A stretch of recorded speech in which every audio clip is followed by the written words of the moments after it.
IG साहब को इन्होंने टीसीएस किया, उसने भी सर्द खाने में रख दिया वो टीसीएस। रवैया लापरवाही का था, और जब रवैया कोई अफसर लापरवाही का रखे तो फिर जिम्मेदार भी वही कहला सकता है। अभी तक वो वहीं है, और उसके वहीं रहने से जो दूसरे अफसरान पर असर पड़ता है, जो उनके रवैये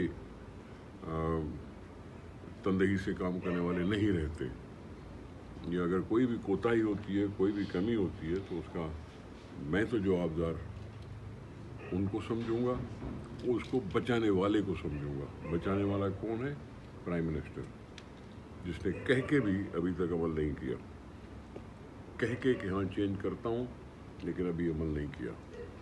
तो खून नाहक का मुर्दे इल्ज़ाम, सीधा सीधा कसूरवार फिर वो है कि जो आईजी को बचाने की कोशिश कर रहा है और काम नहीं कर रहा, और पुलिस ने प्रोटेक्शन नहीं दी। ये सब बातें हैं जो हम उन अफसरान से भी यही बातें करते होंगे।